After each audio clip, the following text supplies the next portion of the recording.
चलिए स्टार्ट करते हैं।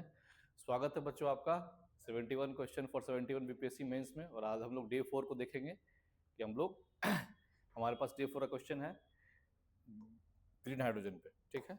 और ये जो सीरीज है ये आपके बीपीएससी 71 मेंस के लिए स्टार्ट किया गया है। इसमें हम लोग रोज एक क्वेश्चन डिस्कस करेंगे और 71 क्वेश्चन से आपकी जो पूरी तैयारी है बीपीएससी मेंस की वो हम लोग कंप्रिहेंसिव से कवर करेंगे, ठीक है। चलिए देखते हैं आज का क्वेश्चन क्या है। Despite being projected as the fuel of the future, green hydrogen has not yet seen widespread adoption. Analyze the underlying reasons for this gap and suggest available roadmap for its mainstreaming in India in light of National Green Hydrogen Mission. अभी इससे ही related question एक DSO mains में भी पूछा था BPSC ने, तो उसी के लाइंस पे क्वेश्चन बनाया गया है। और ये क्वेश्चन कह रहा है कि हमारे पास जो ग्रीन हाइड्रोजन है जिसको हम लोग कहते हैं कि ये फ्यूल ऑफ द फ्यूचर है, ये फ्यूचर का फ्यूल है, तो कैसे हम लोग इसको देख सकते हैं कि इसका इंप्लीमेंटेशन ठीक से नहीं हो रहा है, मतलब हमारे पास अभी भी इसका वाइड स्प्रेड एडॉप्शन नहीं हो पाया है। साथ ही साथ क्या चैलेंजेस हमारे पास हैं कि इसका हम लोग एडॉप्शन नहीं कर पा रहे हैं, और उसके बाद इसको हम लोग फ्यूचर में हम लोग क्या कर सकते हैं in context of national green hydrogen mission, ठीक है। ये हमारा क्वेश्चन है, ठीक है। थोड़ा सा हम लोग पहले इसका बैकग्राउंड समझते हैं कि ये क्वेश्चन क्यों हम लोग पढ़ें, क्यों एग्जाम में आ सकता है, ठीक है। अब हम लोग देखते हैं इंडिया का जो एनर्जी बास्केट है,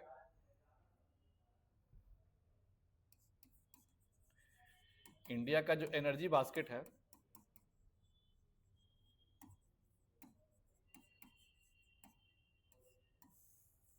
तो इंडिया ने भी हाल ही में 500 गीगावाट इंस्टॉल्ड कैपेसिटी को पार कर लिया है। मतलब 500 गीगावाट से ज्यादा हम लोगों ने इंस्टॉल्ड पावर कैपेसिटी को अचीव कर लिया है हाल ही कुछ महीने पहले। तो ये जो हमारा 500 गीगावाट का जो इंस्टॉल कैपेसिटी है इसका जो 49% जो है वो आता है फॉसिल फ्यूल सोर्सेज से, और सरप्राइजिंग बात यह है कि इसका 51%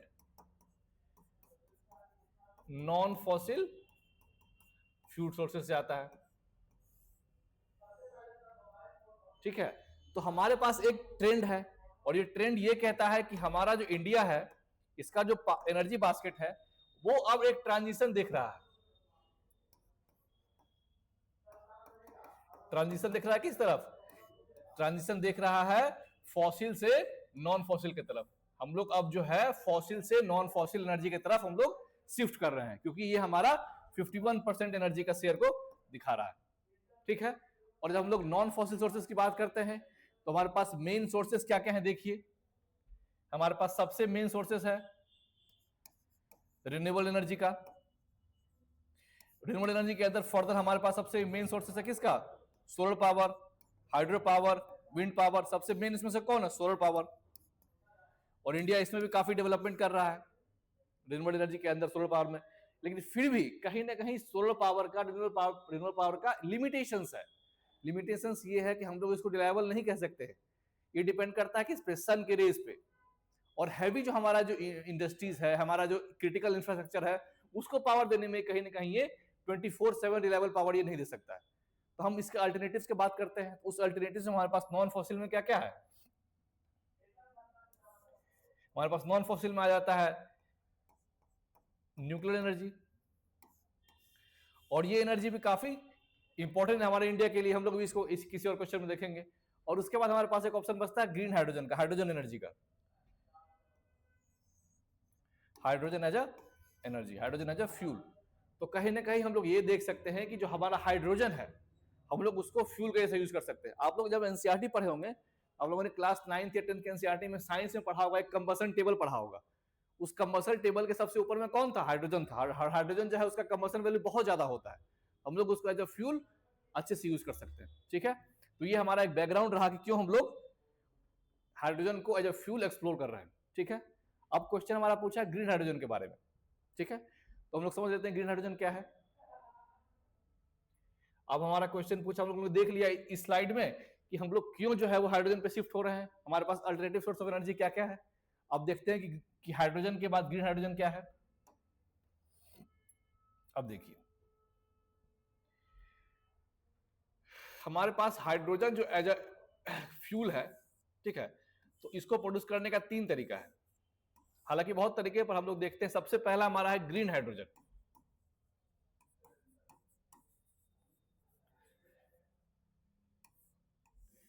जो हमारा ग्रीन हाइड्रोजन है, इसके प्रोडक्शन हम लोग कैसे करते हैं? हम लोग करते हैं इलेक्ट्रोलाइसिस से।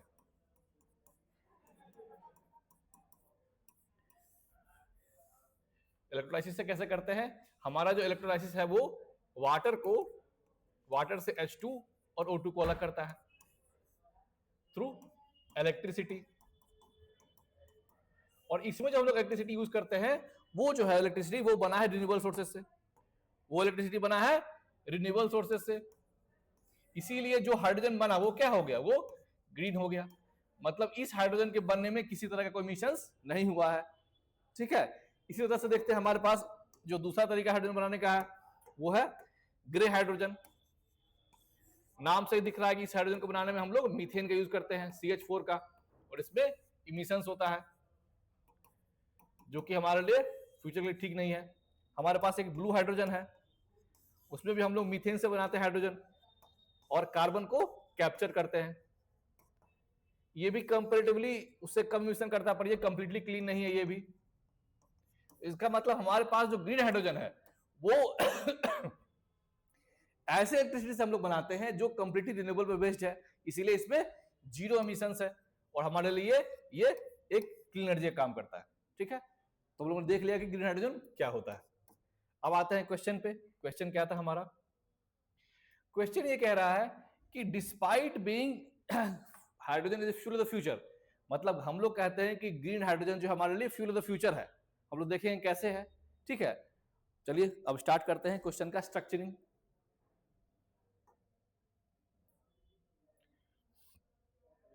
चलिए, हमारा जो इंट्रोडक्शन रहेगा उसमें सबसे पहले हम लोग क्या करेंगे? हम लोग डिफाइन करेंगे कि ग्रीन हाइड्रोजन क्या है, उसे स्टार्ट करेंगे। ठीक है ना, चलिए स्टार्ट करते हैं इसको। तो हम लोग सबसे पहले स्टार्ट करेंगे डेफिनेशन से कि ग्रीन हाइड्रोजन क्या है।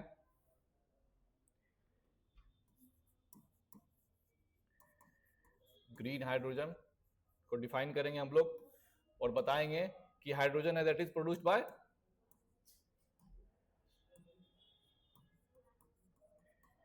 इलेक्ट्रोलाइसिस ऑफ वाटर, इसमें कि वो इलेक्ट्रिसिटी जो यूज होगा वो रिन्यूएबल सोर्स से हम लोग यूज करेंगे, जिससे कि ये एक क्लीन एनर्जी है विथ जीरो एमिशंस।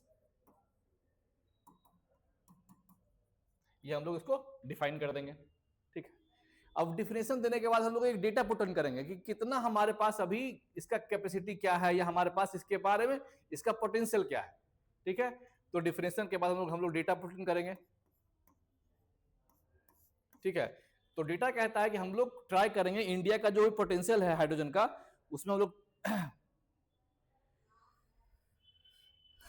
इंडिया जो है उसके पास पोटेंशियल है, ठीक है ना, कि 2030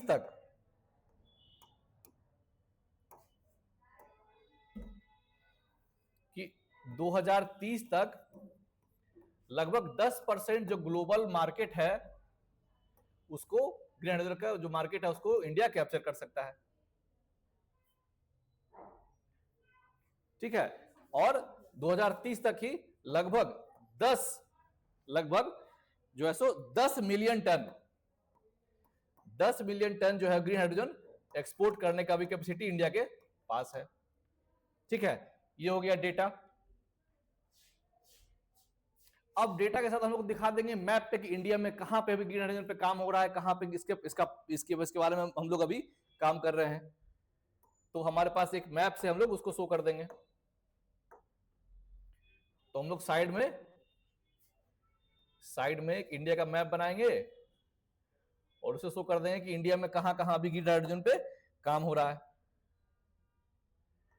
तो अभी प्रेजेंटली 3 जगह पे सरकार फोकस कर रही है ग्रीन हाइड्रोजन को प्रमोट करने के लिए। सबसे पहला है ये हमारा कांडला पोर्ट, वहां पे एक पारादीप पोर्ट है उड़ीसा में वहां पे, और एक तूतीकोरिन पोर्ट है तमिलनाडु में वहां पे। कांडला, पारादीप उड़ीसा और तूतीकोरिन तमिलनाडु, इन तीनों जो हमारे पोर्ट्स है यहाँ पे सरकार ट्राई कर रही है कि ग्रीन हाइड्रोजन का हब हम लोग बना सकते हैं, इस पे सरकार काम कर रही है। तो ये हमारा पहला इंट्रोडक्शन का पहला पेज हो गया, जिसमें हम लोग दिखाएंगे इन सब चीजों के बारे में। ठीक है, तो हम लोग क्वेश्चन को ऐसे स्टार्ट करेंगे, ऐसे लिखेंगे, पहला डिफिनेशन, फिर डेटा और फिर एक मैप, ताकि हमारा रिप्रेजेंटेशन भी, डिफिनेशन भी आ गया, हमने डेटा भी पुट ऑन कर दिया और हमने एक मैप से उसको पिक्टोग्राफिक रिप्रेजेंटेशन भी उसका दिखा दिया। ठीक है, अब चलिए आगे बढ़ते हैं। अब क्वेश्चन का जो सेकंड, इसके आगे बढ़ेंगे। अब क्वेश्चन कह रहा है कि क्यों हमारा जो हाइड्रोजन है वो फ्यूल ऑफ द फ्यूचर है।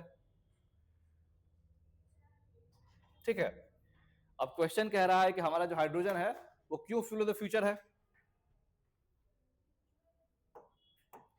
तो हम लोग सब हेडिंग डालेंगे,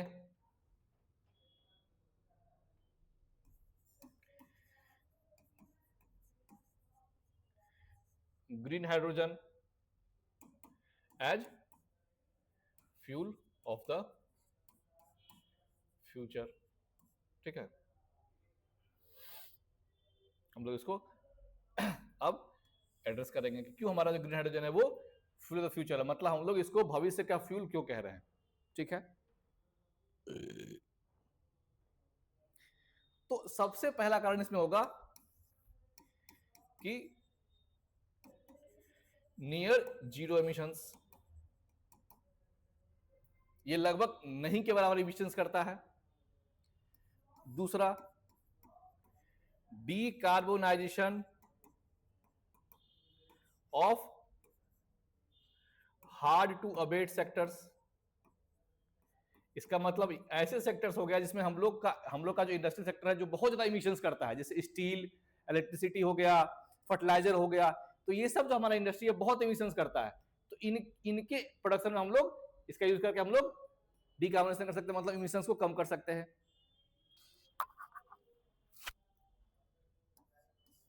तीसरा, वर्सेटैलिटी, हमारा जो ग्रीन हाइड्रोजन है इसका एप्लीकेशन बहुत ही वर्सेटाइल है, हम लोग अलग अलग चीज में, एनर्जी स्टोरेज में, फ्यूल में, ट्रांसपोर्ट में इसका यूज कर सकते हैं। तो हमारे पास इसका वर्सेटिलिटी बहुत ज्यादा है इस हाइड्रोजन का, इसीलिए हम लोग कहते हैं ये फ्यूल ऑफ द फ्यूचर है। इसके बाद देखिए हम लोग इसको यूज करते हैं कहाँ, एनर्जी स्टोरेज बहुत बड़े स्केल पे यूज करते हैं ग्रीन हाइड्रोजन को। और अल्टीमेटली इन सब का कॉम्बिनेशन क्या है, इन सब का कॉम्बिनेशन ये है कि ये जो हमारा ग्रीन हाइड्रोजन है ये हम लोग को प्रोवाइड करता है क्या, एनर्जी सिक्योरिटी। और एनर्जी सिक्योरिटी का मतलब क्या है, हमारा जो अभी जो करंट सिनेरियो है, हम लोग क्या है, हम लोग इंपोर्ट डिपेंडेंस पे हम लोग काम कर रहे हैं। अभी इंपोर्ट डिपेंडेंस हमारा 85% जो फॉसिल फ्यूल है वो हम लोग इंपोर्ट करते हैं, तो हम लोग उस चीज से बच सकते हैं, हमारा एनर्जी सिक्योरिटी इससे बना रहेगा। तो हम लोग का जो इंट्रोडक्शन है वो 2 पेज का होगा। पहला इंट्रोडक्शन क्या होगा देख लीजिए, इसमें हम लोग डिफाइन करेंगे कि ग्रीन हाइड्रोजन क्या है, उसके बाद डेटा पुट इन करेंगे कि इंडिया का पोटेंशियल क्या है, और मैप से दिखाएंगे कि इंडिया में कहां कहां इसके बारे में काम हो रहा है। हमारा इंट्रोडक्शन का सेकंड पेज है वो ये दिखाएगा कि हमारा जो ग्रीन हाइड्रोजन है वो, उसको हम लोग फ्यूल ऑफ द फ्यूचर क्यों कहते हैं। ठीक है, तो हमारा ये सब कॉजेज हैं जिससे कि हमारा एनर्जी सिक्योरिटी बना रहेगा। ठीक है, अब आते हैं क्वेश्चन के मेन बॉडी पे।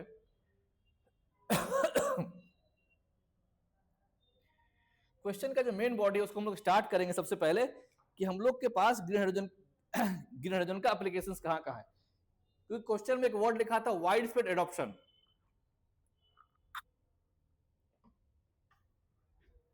क्वेश्चन देख लेते हैं। क्वेश्चन में देखिए यहां पे लिखा वाइड स्प्रेड एडॉप्शन, इसका मतलब है कि हमारे पास एप्लीकेशंस क्या क्या है इसका दिखाना है। तो हमारे बॉडी का पहला पार्ट ये होगा,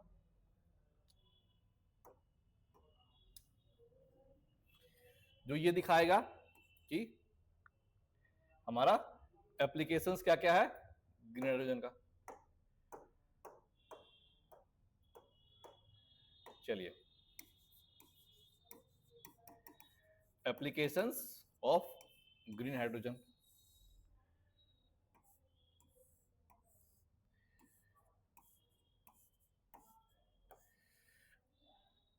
तो एप्लीकेशन हमारा बहुत ही वाइड स्केल है। हमने पिछले स्टेप में देखा था कि हम लोग देखा था कि वर्सेटिलिटी, मतलब वर्सेटाइल का मतलब है कि हम लोग इसको बहुत अलग अलग सेक्टर्स में इसको यूज कर सकते हैं। तो सबसे पहला हमारा जो एप्लीकेशन है वो है इंडस्ट्रियल सेक्टर में, और खास करके ऐसे सेक्टर्स जहां पे हार्ड टू अबेट है, मतलब जहां पे अभी हम लोग बहुत ज्यादा पॉल्यूशन कर रहे हैं। फॉर एग्जांपल सीमेंट, उसके बाद हो गया सीमेंट के बाद हो गया आपको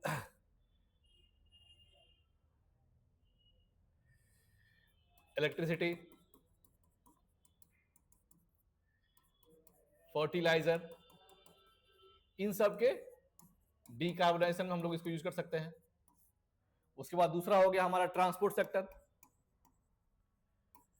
ट्रांसपोर्ट सेक्टर में खास करके जो बड़े बड़े जो शिप्स हैं, बड़ा बड़ा जो एयरक्राफ्ट है, बड़ा बड़ा जो मोबिलिटी का जो हमारे पास साधन है, उसको हम लोग उसमें हम लोग हाइड्रोजन का जो फ्यूल सेल है उसको हम लोग यूज कर सकते हैं बड़े स्केल पे। उसमें हम लोग हाइड्रोजन फ्यूल सेल्स को बड़े स्केल पे यूज कर सकते हैं। ठीक है, इसके अलावा हमारे पास इसका क्या एप्लीकेशन है, हम लोग हमारा जो एनर्जी सिस्टम है उसमें खास करके हमारा जो क्रिटिकल इंफ्रास्ट्रक्चर है, क्रिटिकल इंफ्रा है, जैसे हमारा एयरपोर्ट हो गया, मेट्रो स्टेशन हो गया, हमारा न्यूक्लियर पावर प्लांट हो गया, इन सब को रन करने के लिए हम लोग को चाहिए रिलायबल पावर और 24/7 पावर, जिसमें हम लोग अगर क्लीन की बात करें, हम लोग जो रिन्यूएबल एनर्जी है, खासकर सोलर पे, विंड पे हम लोग रिलाई नहीं कर सकते, क्योंकि ये रिलायबल नहीं है, 24/7 अवेलेबल नहीं है, तो हम लोग वहां पे इसको यूज कर सकते हैं। डोमेस्टिक यूज, हम लोग डोमेस्टिक में कुकिंग में इसको यूज कर सकते हैं। और लास्ट में हमारे पास बचता है कौन सा यूज, हम लोग इसको इन्वायरमेंट कंजर्वेशन में भी यूज कर सकते हैं। हमने देख लिया कि इसका एप्लीकेशन कितना वाइड स्प्रेड, अलग अलग फील्ड में हम लोग इसका एप्लीकेशन को देख सकते हैं। ठीक है, चलिए क्वेश्चन पे आते हैं। क्वेश्चन का अगला पार्ट क्या पूछ रहा है, क्वेश्चन का अगला पार्ट ये पूछ रहा है कि हम लोग को इस चीज को दिखाना है कि इसमें गैप्स कहां कहां, मतलब चैलेंजेस क्या क्या हैं, चैलेंजेस क्या क्या हैं, और हम लोग को आगे क्या करना चाहिए, वे फॉरवर्ड, वे फॉरवर्ड क्या है हमारा, और किसके कंटेक्स्ट में, नेशनल ग्रीन हाइड्रोजन मिशन के बारे में पूछ रहा है। पहले हम इसको देखते हैं, फिर देखेंगे चैलेंजेस क्या है, फिर देखेंगे वे फॉरवर्ड क्या है। चलिए, हमारा जो अगला पार्ट है वो है हमारा नेशनल ग्रीन हाइड्रोजन मिशन के बारे में।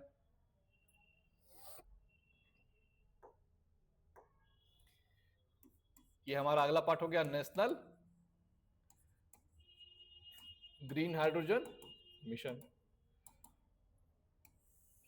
ठीक है, ये सरकार ने इसको 2023 में लॉन्च किया था, और इसका बजट आउटले कितना था, लगभग 19,744 करोड़ था इसका बजट आउटले। और इसका एम क्या है, इसका एम है इंडिया को क्या बनाना,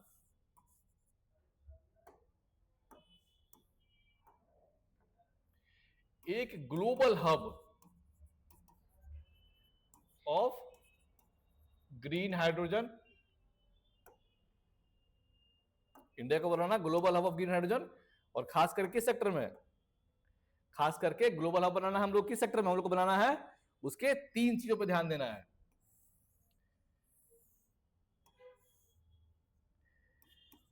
प्रोडक्शन, यूज एंड एक्सपोर्ट। हम लोग को ध्यान देना है कि हम लोग को इंडिया को बनाना है 2030 तक क्या, एक ग्लोबल ग्रीन हाइड्रोजन का हब, जो कि प्रोडक्शन करे, यूज करे, एक्सपोर्ट करे। ठीक है, इसके अंदर हम लोग को कुछ टारगेट भी मिला हुआ है, तो टारगेट देख लेते हैं क्या क्या है। ठीक है, पहला टारगेट है कि 2030 तक हम लोग को लगभग 5 million metric ton green hydrogen को प्रोड्यूस करना है बाय 2030। ये हमारा सबसे पहला टारगेट है इसके अंदर, कि हम लोग को 2030 तक 5 million metric ton annually produce करना है ग्रीन हाइड्रोजन को। ये हमारा सबसे पहला टारगेट है, और इसी के थ्रू हम लोग हेल्प करेंगे, हम लोग को लगभग 125 गीगावाट रिन्यूएबल एनर्जी का जो हमारा टारगेट है उसको भी हम लोग अचीव करेंगे। और अल्टीमेटली सरकार इसमें ट्राई करेगी कि लगभग 6 लाख एम्प्लॉयमेंट जनरेशन, लगभग 6 लाख लोगों को रोजगार मिले। और लगभग इसमें सरकार का टारगेट है इस मिशन के अंदर कि लगभग 8 लाख करोड़ का इन्वेस्टमेंट सरकार की तरफ से, इसमें सरकार प्लस प्राइवेट सेक्टर की तरफ से इसमें इन्वेस्टमेंट हो। ये हमारा नेशनल हाइड्रोजन मिशन का की टारगेट है। लॉन्च 2023 में हुआ, 19,744 करोड़ का इसका इन्वेस्टमेंट था। इंडिया को एम क्या है, ग्लोबल ग्रीन हाइड्रोजन का हब बनाना है, प्रोडक्शन के लिए, यूज के लिए, एक्सपोर्ट के लिए। और टारगेट क्या है कि हम लोग हर एक सालाना 5 मिलियन मेट्रिक टन हम लोग प्रोड्यूस करेंगे हाइड्रोजन 2030। हमारा 125 गीगावाट का टारगेट उसको पूरा करेंगे। और लास्ट में हम लोग इंप्लॉयमेंट देंगे कितना, लगभग 6 लाख इंप्लॉयमेंट देंगे और 8 लाख करोड़ का इसमें इन्वेस्टमेंट हम लोग लेकर के आएंगे। ठीक है, ये हम लोग देख लेंगे ग्रीन हाइड्रोजन को। अब बचता है हमारा क्वेश्चन का एक लास्ट सेगमेंट, जो कहता है, जो ये कहता है कि आपका अभी चैलेंजेस क्या क्या है और हम लोग उसको दूर कैसे करेंगे। ठीक है, तो हम लोग को इस पे दो चीज को लिखना है। हम लोग को इसमें दो चीज को लिखना है। सबसे पहला चैलेंजेस और दूसरा कि हम लोग उसको ठीक कैसे करेंगे। तो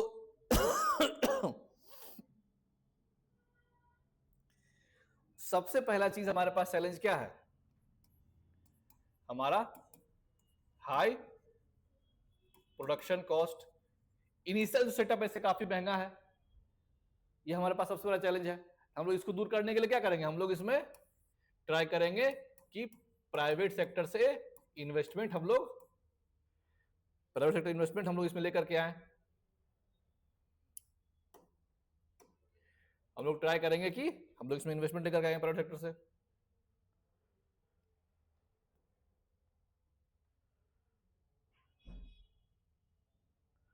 हम लोग इसमें लेकर के आएंगे प्राइवेट सेक्टर से इन्वेस्टमेंट। और ये भी ट्राई करेंगे कि हम लोग एफडीआई के थ्रू या एफआईआई के थ्रू इसमें इन्वेस्टमेंट लेकर के आएंगे। दूसरा हमारे पास चैलेंज है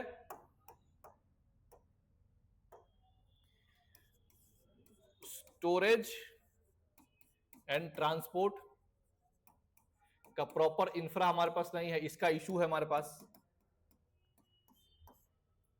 कि हमारे पास ग्रीन हाइड्रोजन को स्टोर करने के लिए और ट्रांसपोर्ट करने के लिए जो प्रॉपर इंफ्रा चाहिए वो नहीं है, प्रॉपर सेफ्टी है हमारे पास, सेफ्टी स्टैंडर्ड्स नहीं है हमारे पास, सेफ्टी स्टैंडर्ड्स नहीं है हमारे पास। क्योंकि हाइड्रोजन जो है बहुत ज्यादा कंबस्टिबल होता है, थोड़ा सा भी हमने मिस्टेक किया और वो जो है वो कोलाइड कर जाएगा, वो एक्सप्लोड कर जाएगा। तो हम लोग क्या करेंगे, हम लोग फोकस करेंगे किस पे, state of the art infra develop करेंगे, खास करके सेफ्टी इश्यूज के लिए, प्लस स्टोरेज और ट्रांसपोर्ट ऑफ ग्रीन हाइड्रोजन के लिए करेंगे। ठीक है, और तीसरा हम लोग देखेंगे, हमारे पास सबसे बड़ा इशू जो है वो है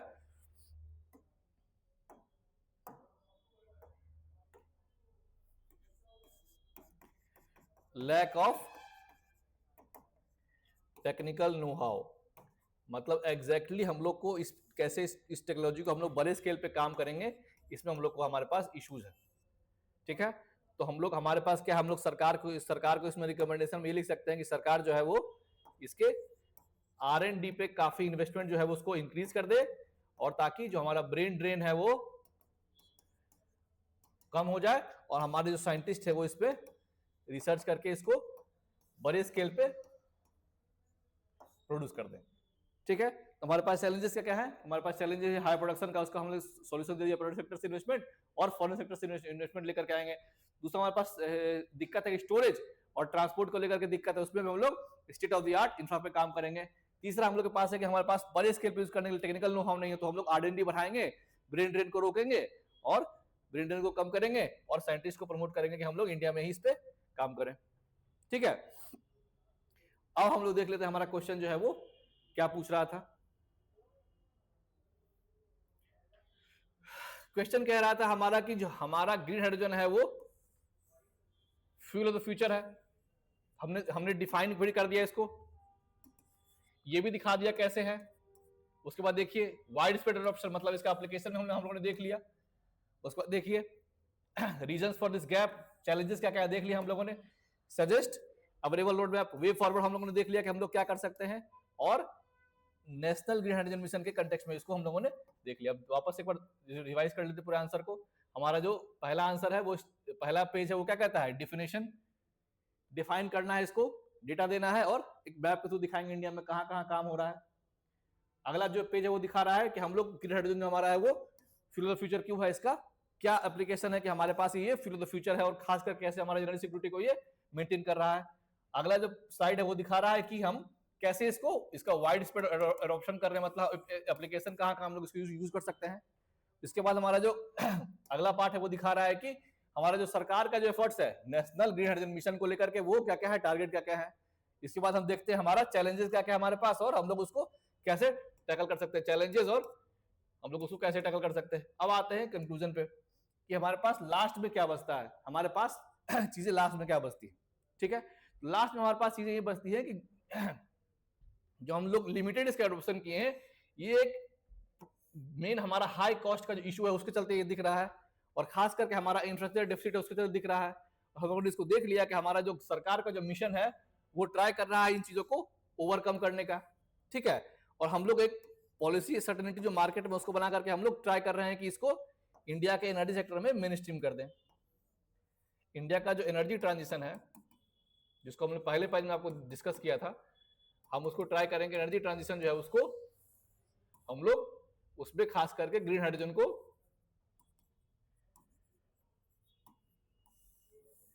मेन स्ट्रीम कर देंगे, मतलब इसको हम लोग बड़े स्केल पे यूज करेंगे।